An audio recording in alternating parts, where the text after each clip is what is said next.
Hello students, in your physics class 12 exam there is a two part. Number 1 theory part, number 2 practical part. Students, in theory part maximum marks allotted 70 and for practical 30. Okay.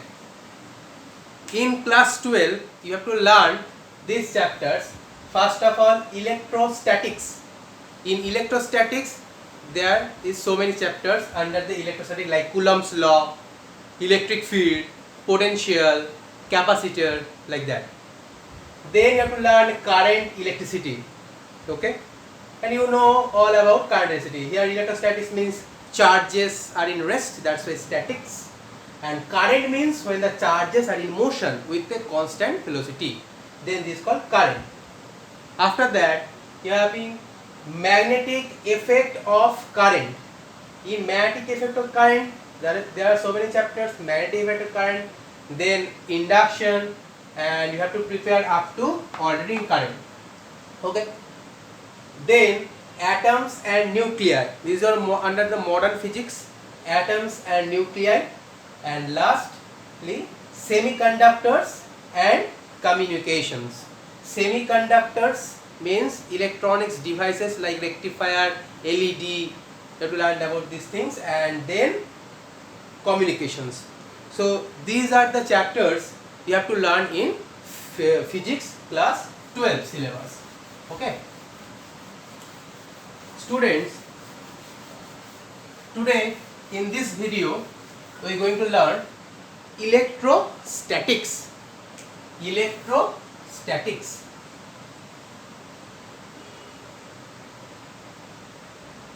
Electrostatics. So students, electricity, you know electricity. Electricity. You can divide electricity into two parts. Number one, electrostatics, and number 2, current. So electrostatics means static electricity and current means current electricity. As per the name suggests, electrostatics. Statics means charges are in rest. So electrostatics means charges in rest, and current means charges in motion with constant velocity. Do you know the name? This constant velocity is called drift velocity. Drift.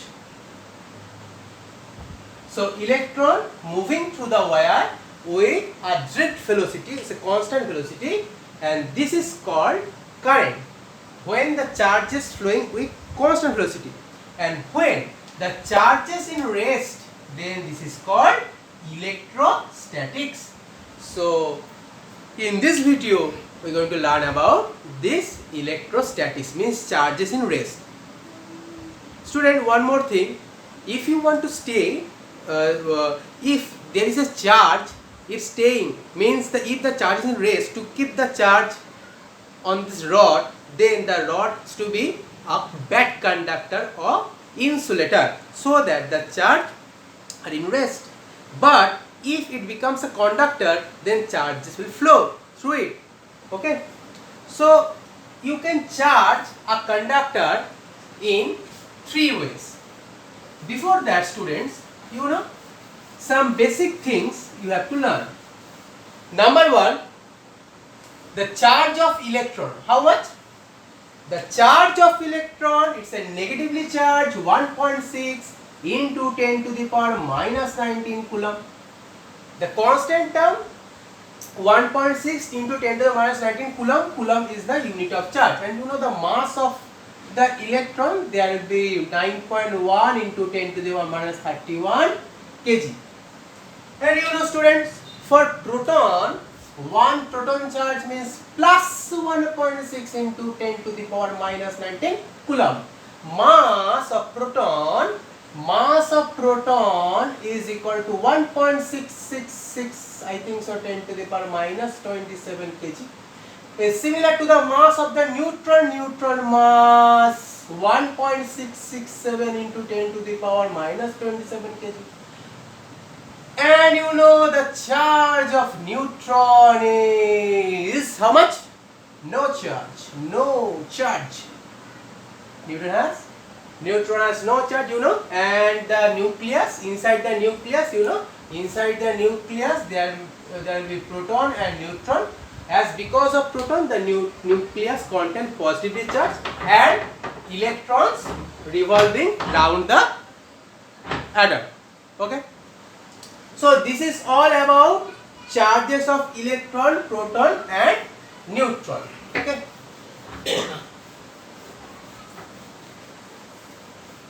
Now, you know students, how you can make a conductor charged. So for that, you have to know the process of charging. So you know students, charging,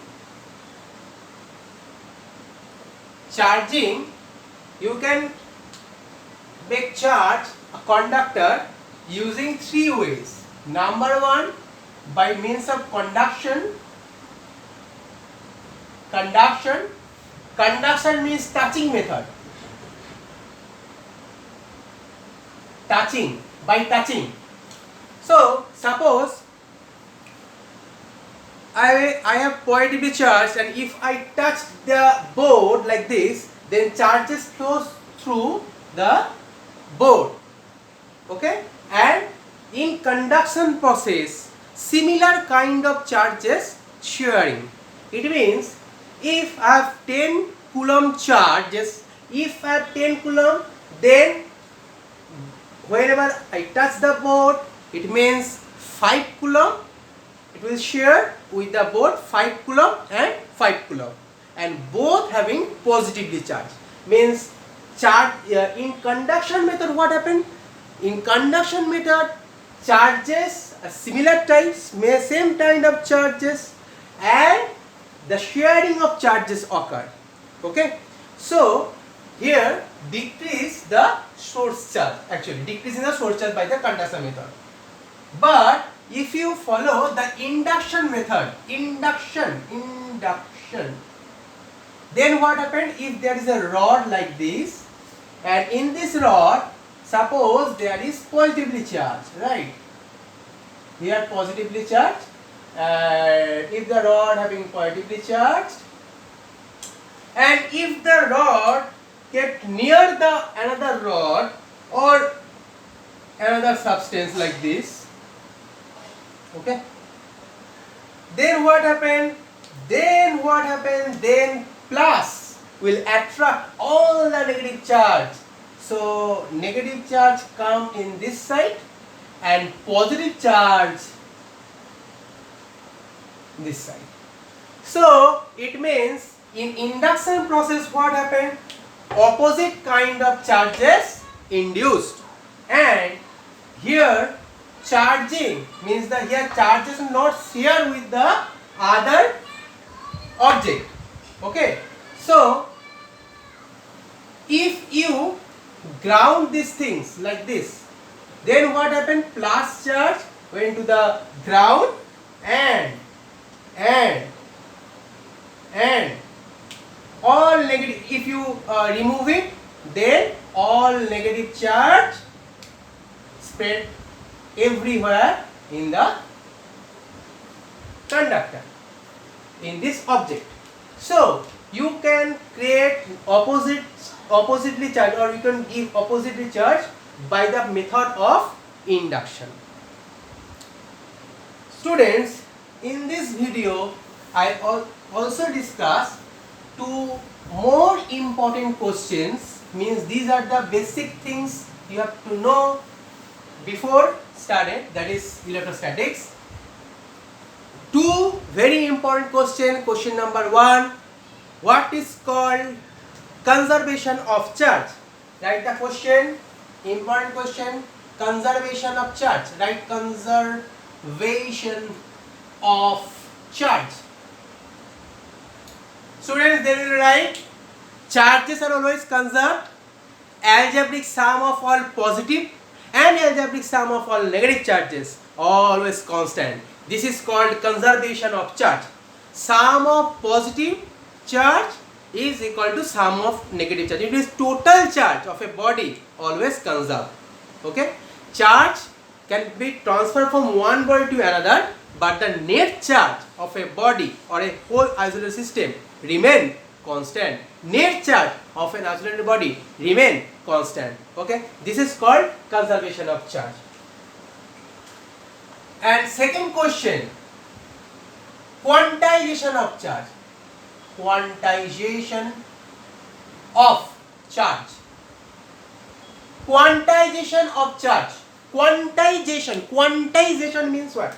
Quantization of charge means total charge Q total is equal to numbers into basic or elementary charge. Here Q means the total charge. Here N means the numbers. Numbers means 1, 2, 3 numbers, and this number should be integer value. And these are called the basic or elementary. You can put plus minus because it may be positive or negative. So students, listen, this is a basic or elementary charge. Basic or elementary charge. Basic or elementary. So total charge is equal to number of charge into E. But you should remember that integer, the number should be integer value. It means you can write 2E, 3E, 9E, 10E, minus. But you it is not possible 2.2E, right? Understood? 5.5E, 6.2E means fraction, not possible. This is not possible. Okay, but integer value possible. It means electrons, you cannot break an electrons. Electrons are basic things. Okay, and you cannot break it. So later on you can you know, there is this some particles like quarks compositions. In quark composition, if you know about quark compositions, then you can say that charges means electron means proton or neutron. You can break it into 3 quarks like this. Suppose you can break proton like this. Proton charge plus 1, so plus 2 by 3 E and minus 1 by 3 E. Plus 2 3 3 minus 1 by 3. So there are 2 up quarks plus 2 by 3 E quarks and plus 2 by 3 E quarks. Okay, and one, this is called the up quarks, and one down quarks. This is called the up quarks and this is called the down quarks. So if you add these things, see, it will be 1. So if you break it proton like this, so you can say this is called a quarks compositions, quarks. Okay, but actually quarks doesn't exist in a free state. Okay, so you can conclude that electrons are quantized because these are not in free state. That's why you can say it's a quantized value. So electrons basically quantized value. In next video, we will discuss about Coulomb's law and its vectors form and superposition principle. Thank you, students.